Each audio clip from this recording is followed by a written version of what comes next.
Hadis ini singkat saja tuan-tuan, tapi mengandungi kaedah yang sangat besar. Daripada Abu Hurairah, Rasulullah sallallahu alaihi wasallam bersabda, Allah Subhanahu wa taala berfirman, "Nafkahkanlah hartamu, aku akan memberi nafkah untukmu." Ini adalah kaedah yang selari dengan agama kita, selari juga dengan bisnes kita. Dalam dunia bisnes tuan-tuan, kita kedekut keluar modal, tak akan dapat untung, betul tak?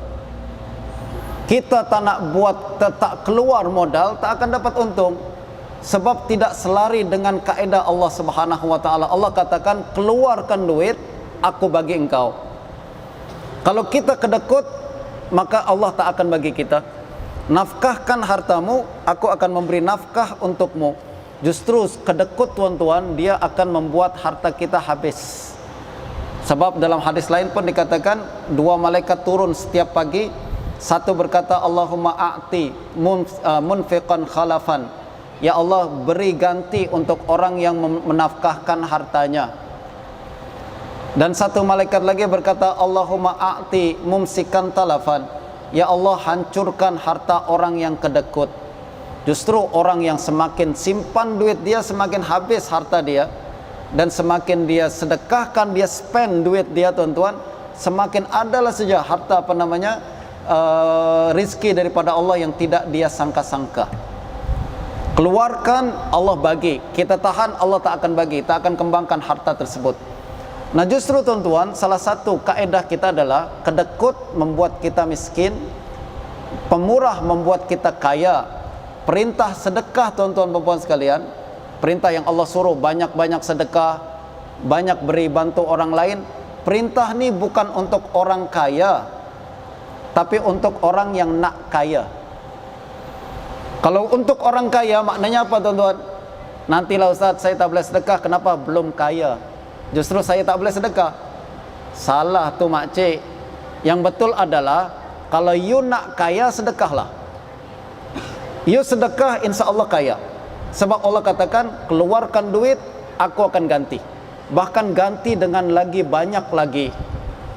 Ini ada satu cerita tuan-tuan, tak tahu tuan-tuan nak setuju ke tak setuju tak apa. Tapi kisah ni diambil dari kitab saya ambil dari kitab yang biasa kita di pondok dulu baca, kitab Irsyadul Ibad. Tuan-tuan tahu tak? Kitab satu Irsyadul Ibad.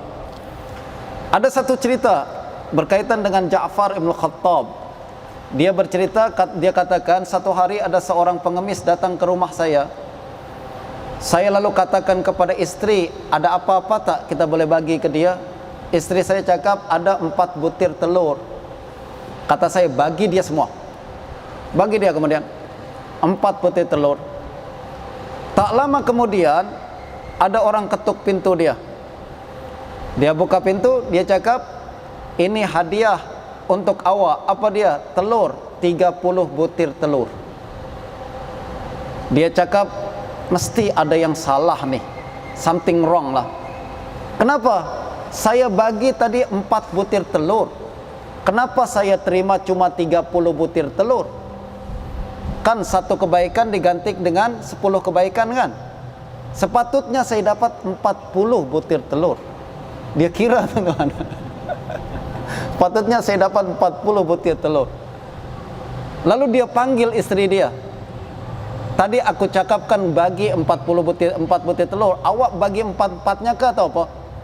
Isteri dia cakap, sebenarnya bang, 3 butir telur okey, masih betul lagi sempurna lagi bentuknya. Tapi telur yang keempat ni pecah, justru saya tak bagi dia. Oh patutlah awak ni, aku cakap kasih 4, kasih 3 saja. Sekarang kita dapat 30 lah. Kalau kasih 4 semua dapat 40. Ini tuan-tuan, janganlah berharap macam tu sangat kan. Ustaz, saya kasih RM1 ke masjid, saya tunggu RM10 akhir nanti Ustaz. InsyaAllah dapat tuan-tuan. Tapi ini yang Allah sembunyikan di akhirat jauh lebih banyak daripada yang Allah berikan di dunia. Hadis ke-18.